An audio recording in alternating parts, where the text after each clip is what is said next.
Today, we are blessed with a man of many names, a man who has blended so many different genres and have given so many opportunities to local New Haven and Connecticut artists.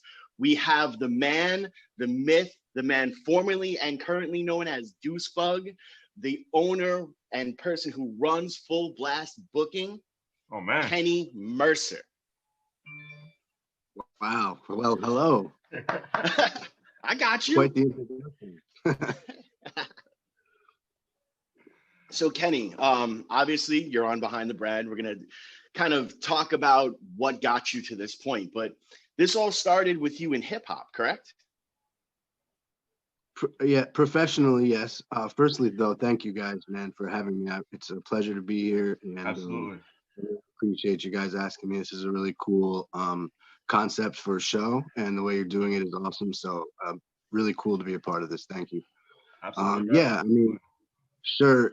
Professionally started with hip hop. Yeah, growing up, I was in a couple bands and to the hardcore scene. But when I started taking music seriously, it was with the birth of my son, basically. Mm-hmm. And I started taking on that attitude of, if I'm gonna do anything, I'm doing it for real, and I'm gonna make moves. And I started in about 2008, like seriously pursuing a hip hop career. Mm-hmm. And you've actually had some incredible levels of success through hip hop. What do you think is your favorite moment as a performer? As a hip hop performer, what's your favorite moment during the hip hop period of your career? There were so many. It seems like one gigantic, awesome moment, to be honest with you, looking back at it. There's a few that stick out. Headlining my first tour and like being thousands of miles away and having a line of people there to see me upon showing up is one thing I'll always think about. Like, I was like, wow, this is happening. Getting the news that I was on Warped Tour for the first time was an amazing celebration for me, because that was a huge goal for years. My CD release party at the Factory Underground in 2011, it was like the first sellout and all independently done by ourselves, and one of the events that really made me realize that I want to book shows too. I don't just want to perform at them. But yeah, I mean, I could probably go on, but yeah, that's a tough question to pinpoint it down to one moment, because it was a fast-paced 6 or 7 years there, man, with a lot going on. Kenny, is there anything that you regret? Any missed opportunities? No, I don't think so. Okay, cool. Well, yeah, and that speaks a lot, because I hope that the people listening at home really understood when he decided to take hip hop seriously as a career is when his son was born, and he put all forward. So I honestly believe him when he says there's no missed opportunity that he's worried about, because he took every single opportunity. And as he was going through this journey, I love what you were saying, and you and I've had a lot of incredible conversations talking about booking shows and talking about a unity aspect. Myself and Prestige are very, very big in unity in this music scene altogether. And you, as a promoter, have been huge on that from jump.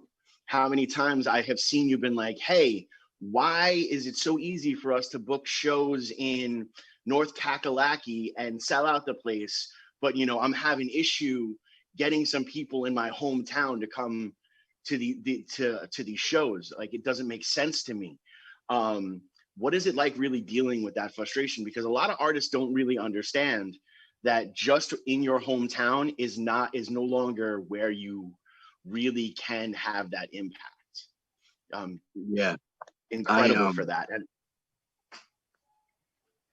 the conversation I had recently with somebody, I used an analogy, because sometimes, especially on social media, it makes it seem like I'm complaining about the Connecticut music scene, like I'm always, dissatisfied and this and that. But the truth is, my son plays baseball, right? I've been coaching baseball now for 6 years. And when there's a problem with the mechanics, you point them out to try to improve them. right? So you can do better moving forward. Now there's some kids that are gonna not even need that direction. Then there's some kids that are definitely going to need that direction. And there's some kids that it just doesn't matter, you know, it doesn't matter how hard, but it doesn't change the mission. It doesn't change your job, you know what I mean? And yeah, that's the biggest thing that we've always been about since we founded Full Blast during my hip hop career, was bringing people together, you know, which is ironically what we're all from Bridgeport, BPT, you know, bringing people together. That's what we were all about. And we were able to take, you know, something like hip hop music, which is a pretty isolated thing usually, but we were able to expand it to a lot of other elements of the community, right? Like we were down with so many graffiti artists and, you know, musicians that were in bands, and we were sponsored by a MMA and extreme sport clothing company. So we were just really just trying to branch out to as many, you know, elements of the underground and independence that we could. And we were very good at that, you know, and that's why Full Blast shows always stuck out. And you mentioned that we're always trying to blend genres, but it also started with the people we were trying to get at our shows. You know, the biggest complaint with local shows, especially in hip hop, is that you're just performing for other artists. You know what I mean?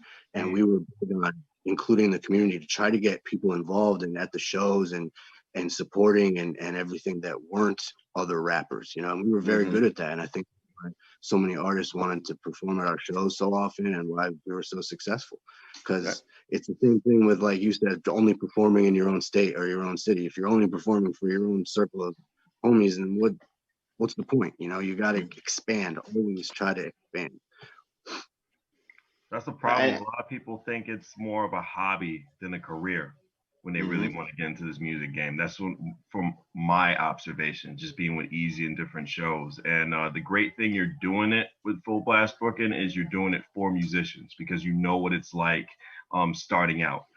For example, just breaking out into the business, trying to find something. I mean, Easy told me numerous stories about sleazy promoters who only pay you or benefit you only so much, and you put your heart and soul into those 10-minute sets or those 15-minute sets. Easy can go on and on for hours and hours and hours. It's crazy. So like, it's a really great thing that you're doing with this Full Blast Booking, because you see their point of view, and it's not just your type of music. You're also open to expanding different types of genres, what you're trying to do. So thanks for that, bro. To be clear, you know, like Full Blast started as a crew. We were called Full Blast Movement for many years, and it was started by myself, Chuck Nichols, DJ Funk Sway, and Bomb Jack.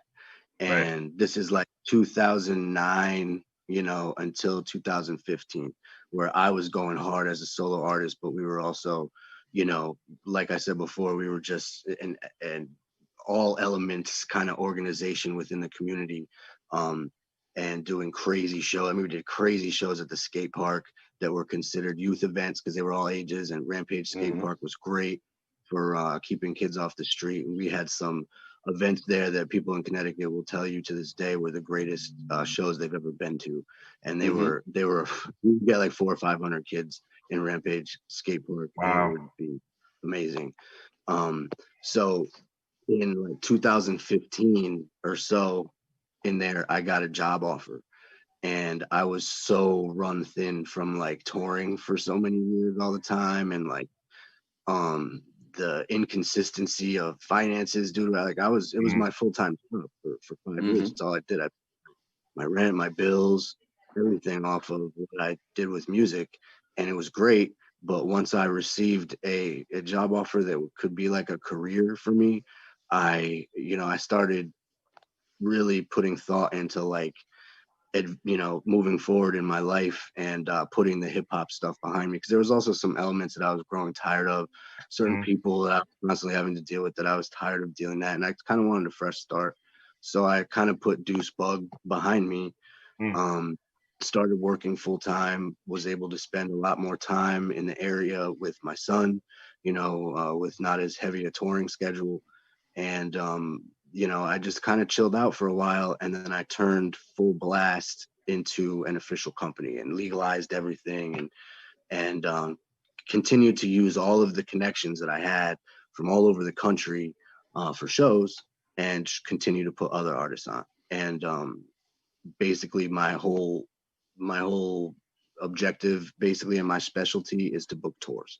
I like to book shows in Connecticut, but lately most of them have only been the Connecticut show of a tour run that I've put together, because like Easy said, man, traveling is everything. And that's the biggest thing I can, piece of advice I can give to artists of any genre. Get the hell out of your state and your city and stop performing around the way every weekend, because you run yourself in and you lose your fan base. There's so many bands that I've worked with that I worked with them from the very beginning and would book them and they would bring a good crowd out. But they started playing every weekend in the 203, every weekend. And now they don't bring nobody. Their shows are empty, and it doesn't matter how good they are. You have to understand certain things about the local scene and how to finesse it. And you only get that with experience from doing it for years, like people like us have been. And, but I just wanted to run it back and explain that, Full Blast wasn't always a company. It was made into a company in 2015. And we've got over 20 tours under our belt. Wow. I helped book and run a stage on Warped Tour, booked like 16 or 17 acts in the last full cross-country run of Warped Tour in 2019. Or was it 2018? I don't even remember at this point. But yeah, the level of success that I've been able to have just booking people after my own, solo career was over is a real blessing, because, the artists that I've basically got on my roster, so to speak, are incredible artists. I would give a shout out to Paranormal Adam. I want to give a shout out to B Divine, my boy Simple in South Carolina, Ross May and the Live Show in California, Spacey Jones in Vermont. All of these artists represent Full Blast booking, to the T, and they're great at what they do, and they understand the aspect of traveling for your music, and they've all experienced success. Paranormal Adam, kept me moving when I, in my transitional period. He just kept on me like, yo, I want to work, I want to do this. So I kept booking him, and he's basically the reason why I kept doing it, and I owe a lot to him. He's a great dude, and he continues to work with me. And the one thing that I'm the most proud of is the amount of artists that have done one of my tours and then come back and done another one, because obviously they're having a good experience, and they want to see it works. It's interesting how you mentioned performing in your state every weekend and losing the fan base. When you think about it, back to that answer, it can get very tiring seeing the same thing over and over and over and over and over. People constantly want something new, because in today's mindset, just what I see, not just through music, just through everything when it comes to entertainment wise, people get bored easily. If they're not really entertained within those easy, what about like 2, 3, 4 seconds? It's actually right? proven to be 15 seconds. 15 you have seconds. 15 you have 15 seconds. That's the length of some of the social media clips, and this is how your audience has been conditioned. And it is extremely difficult. Like, as an artist, you then have to either try to be that challenge and be like, okay, I'm going to continue to evolve and try to give them something different every single time, or you're going to go about and you're going to figure out another way to go about that. And that's also expanding where you go. No matter what, I mean, if you get to the point as an artist and you're playing the same spots every single time, and the audience can literally be like, oh, they're going to play this song next, you failed. You've absolutely failed. You've lost your audience, and that's your fault. That's not the trend of it. That's not, that's you oversaturated yourself in a single area. And I know nobody wants to hear that, because they're like, but I've played all around. Look, you're oversaturating yourself, and no matter what, you can tell this with illegal substances. You can tell this with, healthy substances. You can tell this with art. If you oversaturate, too much of a good thing is bad for you, period. And that's why you have to stay diverse. Go ahead, Kenny.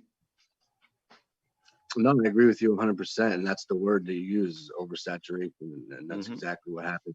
it's interesting how you can correlate the two between whether you're on stage or promoting online, or just basically any way you can move in the world of indie music. You got to know how to move. You have to kind of understand what you're doing, and the risk versus the reward, and what you're getting at all times is it's important to gauge that, and know what you're doing. Because like we booked KRS-One right at Toad's place. We did Fusion Fest. We rented Toad's place and we booked KRS-One. And took me aside after the show and put his arm around me and was like, you don't ever want to perform on stage with something more than a minute and a half long.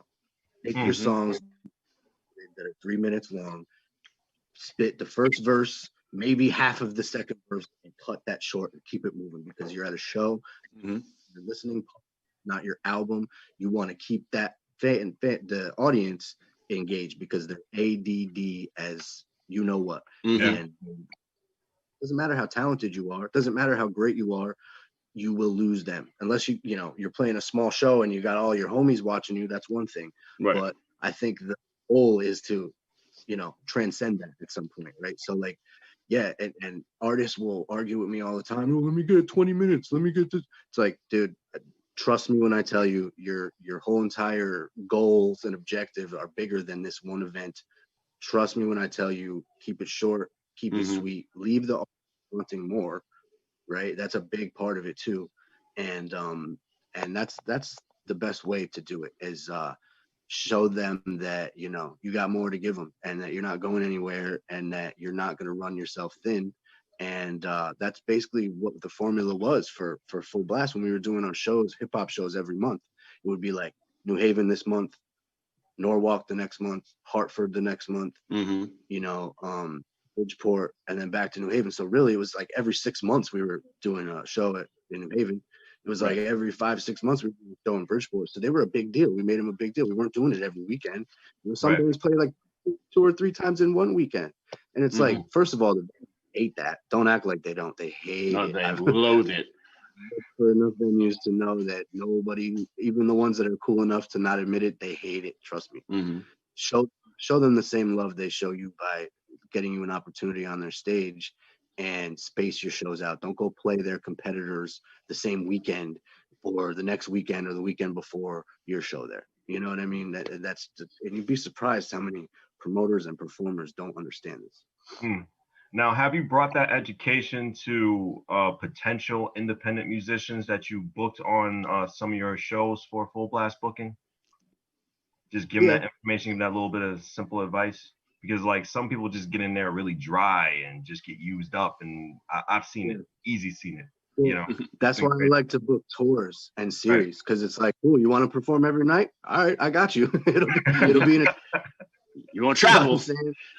Yeah, and then when we're done, you're gonna be like, yo, Deuce, I'm tired, bro. I gotta get some sleep. Yeah, you want to rock every night. This is what it's about, but you don't do it in your own city. Yeah, and actually, to answer your question, Prestige, Kenny, he does it with those that are willing to listen. That's what I really, really respect about him, is he doesn't waste his breath. He knows, like I've seen it, like there's this group, do-it-yourself tours and the thing, and he knows when to talk to someone seriously and when to just write them off because it's not going to go anywhere. But he's respectful about him off. We're definitely not going to write him off on WNHH LP 103.5 FM New Haven. Behind the brand with myself, Prestige, and my partner in crime, Easy Bluez, Kenny Mercer, educating independent musicians about the game, right quick. Easy, back to you. No, and it's been absolutely incredible. There's been a couple of times where he's taken me aside just because he sees a little difference in the way that I'm posting. And he's like, hey man, just think about it from a career perspective, and I've pulled it back and I've been like, you want to know something? You're correct. And there's sometimes I'm like, I'm just going to be arrogant on this point and I'm just going to move forward, and he's like, well, I respect that too. And that's really that's amazing in this industry to have somebody like that, and to have someone be like, hey, I've got this coming through in this aspect, or hey, I've got this startup radio show that we're doing, and I know you're doing big things, and I'd love you to come on and just share with our audience, what you've done. And, because I was unfortunate enough, but still fortunate to meet Kenny before I even knew about Deuce Bug. I got to I actually played my first show with him because of Storytime Bob. I've Wow. never, and the first time I met Kenny was actually at Toad's when he booked that, booked the leap pad. But I played. Really? Dang. Yeah, it's the first time we met. We've been taught, but that's the thing is from that first time playing the Storytime Bob thing that he'd put together. I played 3 or 4 more shows, but we had been talking we just kind of clicked and we understood each other's rhythms. And I personally didn't have an act that I wanted to go all in on. And I knew that to really get lined up and to go right with Full Blast, I needed a project that I was super confident on, that I was willing to go all in on. Now, I liked the stuff that I did acoustically, but it wasn't 100% of a proper representation of what I could do. And I knew that that's not what I wanted to give 100% into. And then we had the opportunity to take Shane Penguin and do the Oktoberfest. And it was actually DJ Funk Sway who gave us one of the best compliments we've ever gotten. We finished up and he's like, wow, you guys just have to be good at everything here. You can't just give there's not one point in here where well, the drums kind of stunk here or the bass kind of fell up here. It's like, no, you guys just want to be on point with everything. He's like, that's just not fair. And it was just such a great moment. And then I had to go lay down because I was in excruciating back pain. But it was such a beautiful moment. So thank you for that. Yeah, no doubt, man. You're really flattering the heck out of me this whole interview. But yeah, DJ Funk Sway is one of the greatest human beings I've ever known in my life. Pushes me to be the best that I can be all the time. We're like best friends. We speak all the time. I've known him for years, and he really is much needed in the scene. Very supportive dude, and just a great guy, great human being. We recently lost Fred the Godson this year due to the pandemic. I'm a big fan of his. Tell me what it was like meeting him, learning from him, and just that whole experience. Fred was awesome.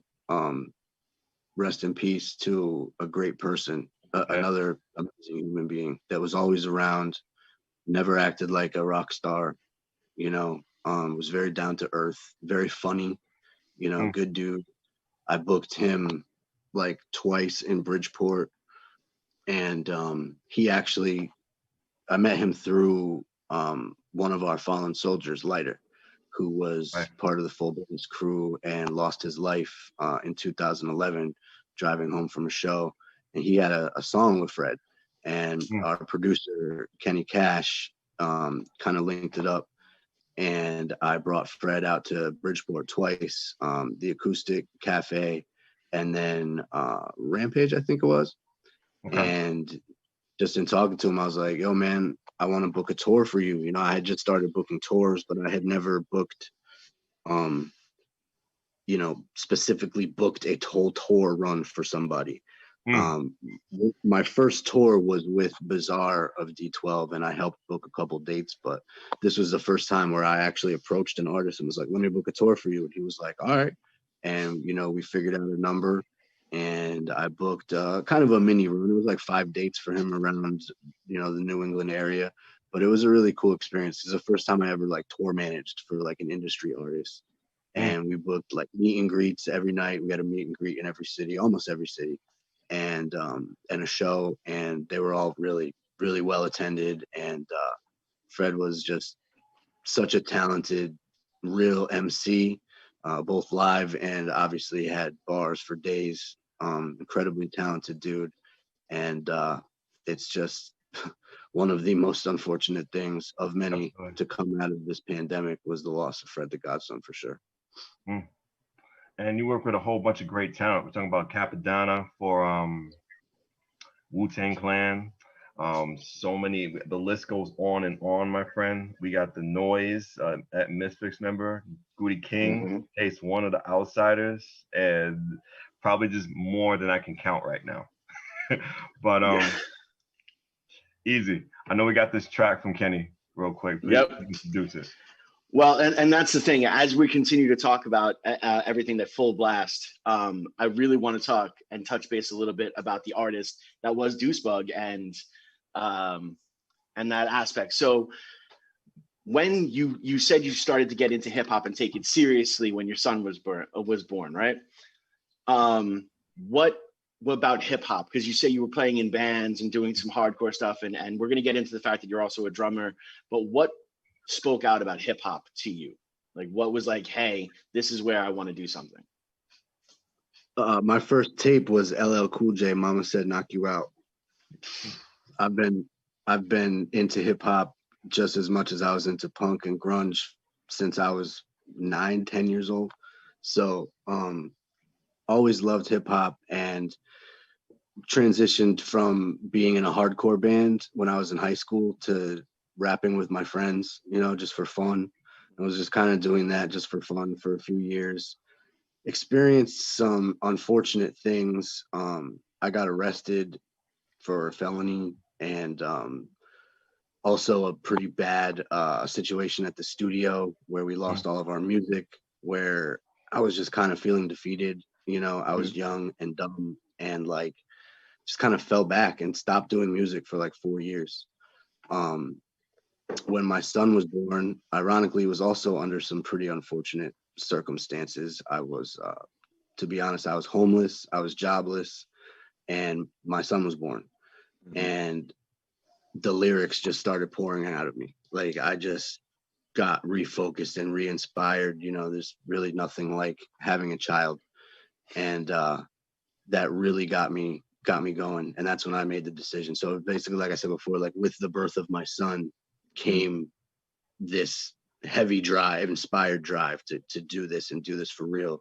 I linked up with Kenny Cash and the Factory Underground and was blessed with some really, really great opportunities early on that showed me that, hey, this is meant to be. My first show was a sold out show at Toad's Place. I opened for Foxy Brown. That was the first time I ever held a microphone in front of 1,000 people at Toad's Place. Killed it, got invited back, you know, a few weeks later to open for Ghostface, came back to open for Mercer and Red. And I had done like 6 huge shows before I even ventured into the local scene, ironically for me. Right? So like, then I started working my way through the local scene. Ant Farm Affiliates put me on for the first time. It was like dudes like the D-Knots and Expertise and Sketch the Cataclysm. These dudes that they had AFA was like the only underground crew I knew at the time, and they put Full Blast on.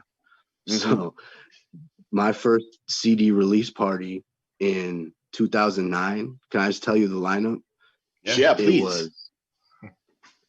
It was Sketch the Cataclysm, Political Animals, Asylum Lifetime, Lyda, me, and I'm forgetting. Oh, the D-Knots. And if that wasn't like, you know, some foreshadowing on CT Music, right? Because we were all just starting out at that time.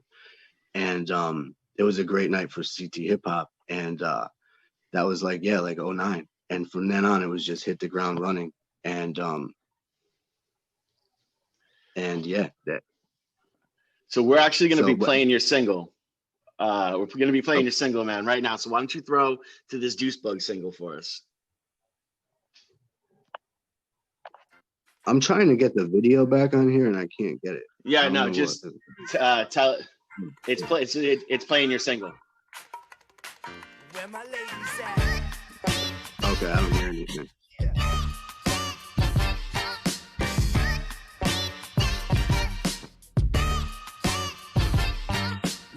Best believe you my best pet peeve. Feel like I don't exist like sweater vest sleeves. Slipping like a red Corvette on wet leaves. Sweating like I'm jetting like on 7 jet leaves. Yes, please. You my sexy fresh breeze from the start, wear my heart on my record sleeve. Yes indeed, paying dues, debts and fees. No regrets, but this sex is reckless. Gee, it's black ops, I'm smashing padlocks. Chastity and abstinence are blasphemous thoughts. Alpha brass tactics, blunts and back shots. Drop it like it's hot, Bangkok capital stocks. Kinda like a natural gas cash crop, ready to explode the moment the match drop. This the last stop, last call, last shot. To plot, I lay the law like Matlock. The defense rests, just dense stress, defenseless, and they transmit like some sexy text messages. Vex emptiness, senseless sexiness, hectic steady. I'm ready to end this negligence.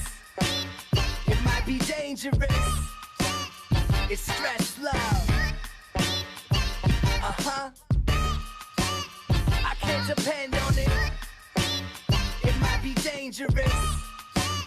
It's stress love. It's stress love.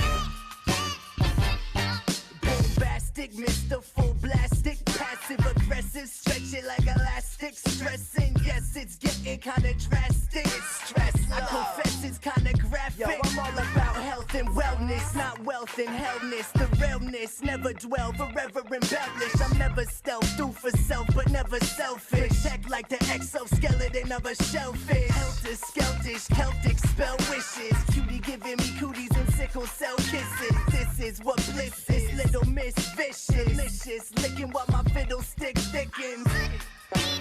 It might be dangerous. It's stress love.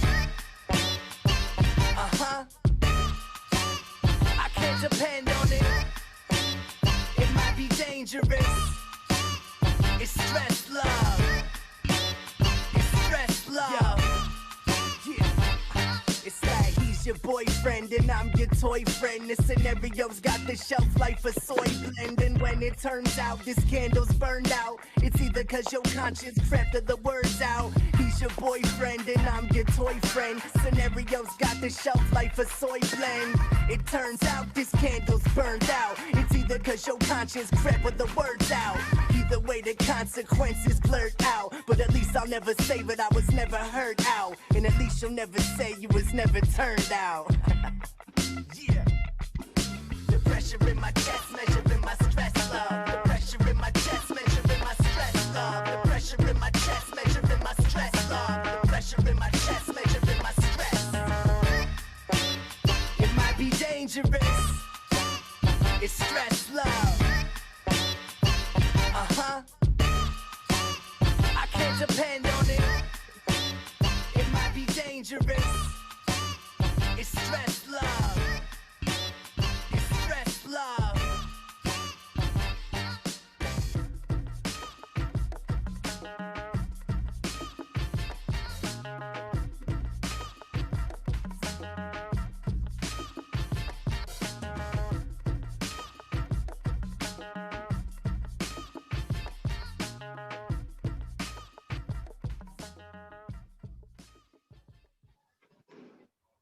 Kenny Mercer, Deuce, Stress Love, behind the brand WNHHLP 103.5 FM, New Haven. Great song, man. Great Sorry, song. I didn't know what was happening there. And Yeah, no, it's all right. Okay. It was fine, dude. The song, first of all, absolutely love the track. I also love the format of the track. I love that there's even a bridge in there, which I think is sometimes lost in hip hop music, the importance of a bridge to go somewhere different just for a couple of seconds. But what I really wanted to, like, I didn't realize who'd actually initially had put you on, and I want to tell you just how incredible this scene is and how full circle everything goes. So recently, myself, Barley, who I've met through you while he was on doing one of your tours, I met him social media wise, and Sketch the Cataclysm just did a charity track together. Yeah, I saw that. I saw you posting it. Yes, but I never realized like how interconnected it really was, and how much that is exactly the mantra of Full Blast. And you've said it before. You really love when the artists come together and build up these relationships, because you are really trying to build a full scene, and not just a local scene, a full scene of artists supporting other artists.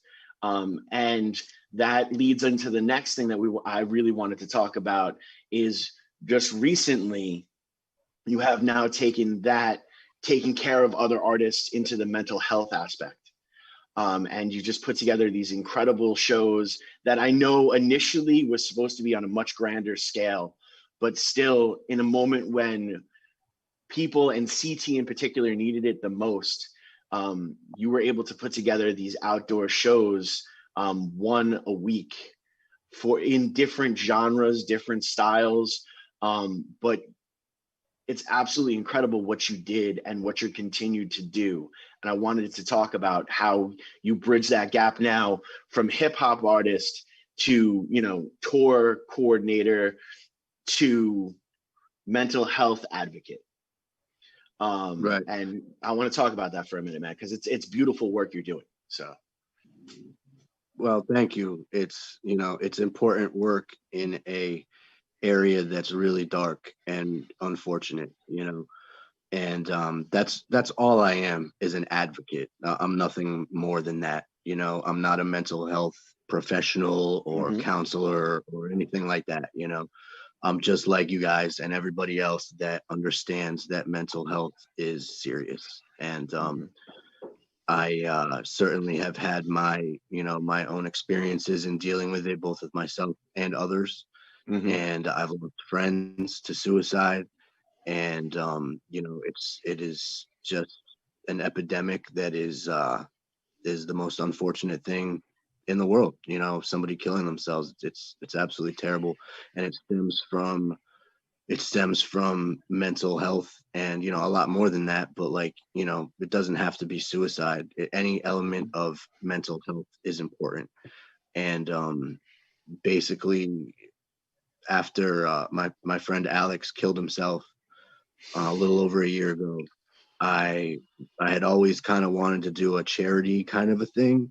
I was really inspired on Warped Tour by a lot of nonprofit organizations out there doing their work, and kind of wanted to do something similar, but I never really knew what I wanted to do. And when that unfortunate incident happened, I really was given a sign kind of from above that this is what you need to do. And it's funny you mentioned that show in the Lily's Pad, because that was the last time I ever booked Alex, and we were all on that bill together. Easy. Yep. And Yes, we were. he was so excited to play at Toads, and we were probably closer friends than people realize. We would talk a lot on Facebook, and he was even planning on jamming and possibly joining my band at one point when we were first starting out. And I knew he had demons, and I knew that he struggled. And the news hit so hard that I'm sure, just like so many other people, I kind of felt like, man, I wonder if there was anything else I could have done, and it sticks with you hard. And so I decided to I want to do a tour that will focus on mental health awareness, and I want it to be geared towards people around my age, right? Like 30s, 40s, the people that were not taught about mental health growing up in school at all. And they really, even though we're old, we have a lot to learn, right? And reached out to a lot of nonprofit kind of organizations. I reached out to the the suicide hotline people. I reached out to NAMI. I reached out to a lot of those kind of organizations. But Mental Health Connecticut, local division to us of Mental Health America, responded to me immediately, and they were all about what I was trying to do. And I met with them, and the meeting was spectacular. They got it. They're really cool, down to earth, hip people that understand that I'm not trying to sing Kumbaya around a campfire and cry. I want to throw a party. You know what I mean? I want to get down, and in the name of this important issue. And I was able to raise over $25,000 towards this tour from September of last year or so. like 2019, and I have some incredible venues and some really big named headliners lined up for this tour. And Mental Health Connecticut, they're the professionals. They're the ones that are going to be on hand, booth, and with activities and promotional materials and literature to hand out and to teach and to handle that side of it. And I'm handling the music side of it. And I don't. I mean, I probably could say the headliners at this point, but like, the pandemic hit right before I was set to announce this thing, and all my paperwork is straight. So like, all the tour is going to happen when shows are allowed to happen again with the headliners and hopefully the venues if they stay open, which looks like they're gonna. So I've pushed that back now. I've actually I'm considering pushing it back a second time. So but in any event, working with Mental Health Connecticut was really, really special to me, and they've really embraced what I'm doing. And we were all set to, go full bore on Tour for Life. And obviously we had to postpone it because of COVID.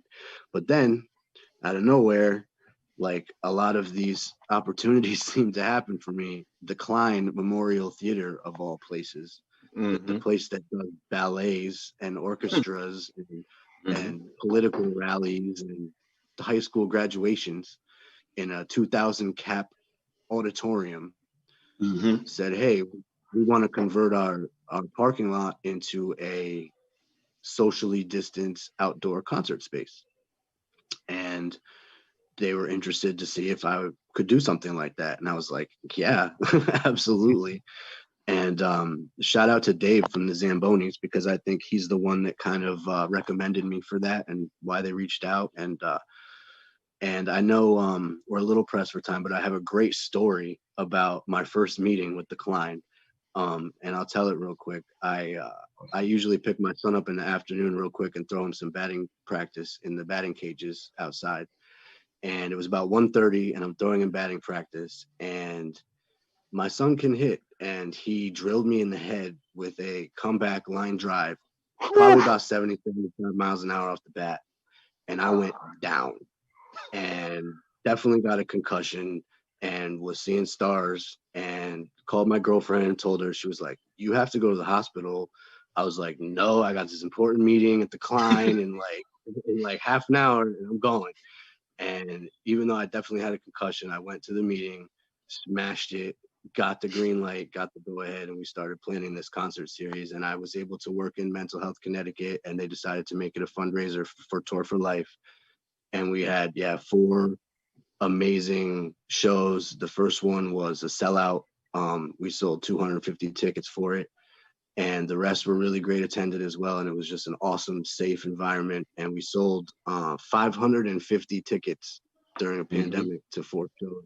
So I'm really, really proud of that. And the Klein, the whole staff there is amazing.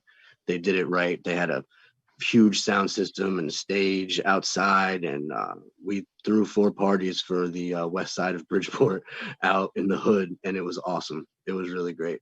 Tons of talented musicians and great crowds, very compliant, safe crowds, and we really did it. And that's going to go down as one of the highlights of my career, being able to actually pull something off during a pandemic that successful. But now I'm back to being sad again.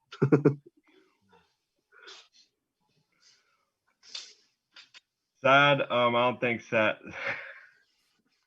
No, it's sad. No music makes me sad, man. It's sad. It's like it was so great, and then it just ends, and you're like back to nothing, and it's like and it's been interesting, and it's been incredible to watch, and just to talk just for a second, and I mean, losing Alex should have been a wake-up call for everybody, because no matter what, that young man was loved. I still remember getting the text message. I still remember having to leave work. I still, Kenny, my drummer, in Shane Penguin, he was Alex's drummer. And like one of Alex's bestest friends in the entire world. And there was so much passion, and there's so much talent, and the kid was so talented, you just wanted to strap a rocket to his back and just watch him go, because there was so much he was going to give to the world. And that's why this is important. And that's why this is so important to shine that light, because even that person who is super loved, who you think, oh, so many people love him, someone's got him in this dark moment. Those dark moments get more and more and more and more, and take every opportunity. I've replayed the moments from when we played that show up until when Kenny text messaged me almost every single day what steps I could have done differently. We are big on giving roses when people pass away, but we have to really start giving those roses and those flowers when they're alive. Tell everybody that you love them, and say it. Look, we don't have to agree on what side of an aisle you're on. We don't have to agree on anything, but no matter what, I'm going to love you unconditionally. Right. And that's huge. And that's what I really, really, really, really thank you for taking that from a business model, because a lot of people, when they get into the business aspect, it becomes heartless, and you've never been heartless. You've been a businessman and you've been focused, but you've never been heartless. And that's freaking huge, man. So thank you for that. Well, thank you. And you certainly don't do this kind of work without a heart for it, right? And without your heart being in it, you got to love this to do it. And I'm mad that, Alex and mental health and this whole thing came up at the end of the interview, because I could talk about it all day long, man. And, there's so much to go on, but I do want to shout out the AJJ Foundation, because I'm partnered with them as well for Tour for Life. I've had a few meetings with them, and shout out to Jamie, Alex's older brother, who's really embraced my efforts as well. They're a great local organization that gives instruments to young kids that can't really afford them or whatever, and they preach the mental health management, suicide prevention gospel as well. And like their pages online, follow them, follow Mental Health Connecticut, and Full Blast Booking for All, Tour for Life, and other shows and events and series and whatever we can do during this pandemic and moving forward. Because with Mental Health Connecticut as my partner, I'm pretty much devoted to almost everything I do from here on being about mental health awareness and management of mental health and mental fitness. Start taking care of your mentals like taking care of your physical, right? Subconsciously, consciously, you know what I mean? Because we're used to that. We do that all the time, but we don't do it for our mental, and that's important. But yeah. We definitely want to have you back on, because there's so much more we can talk about, and we're going to obviously build more together. But the one thing we haven't talked about is you also have this incredible band, Duddy Winehouse. And as we know that you have some time constraints, but right now, if you could take some time and just tell people where they can get in touch with you. And then we're going to throw to this amazing single from Duddy Winehouse. And if you could throw to that single and then go and be the amazing father you are, man. We love and appreciate you, brother.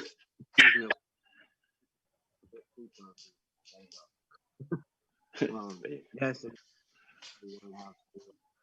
rock, hip hop, which is weird, but it's what I love, and we have a lot of fun doing it. And this song is actually a cover by the Sex Pistols, one of my most influential punk rock bands of all time, and it's our own spin on it. And you can find us on Bandcamp, Spotify, the whole nine there as well. And also real quick, I just started a new group on Facebook for CT hip hop. It's called the CT hip hop spot. So check that out, because we're trying to revitalize CT hip hop music to the utmost. But yes, I definitely want to come back on the show, please. I know that you had the love to everybody else too, but whenever I can get back and we'll continue this conversation, man, I'm in. Of course. Thank you so much, brother. Kenny Mercer, behind the band. WNHH LP 103.5 FM, New Haven.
real. So stop your cheap comment.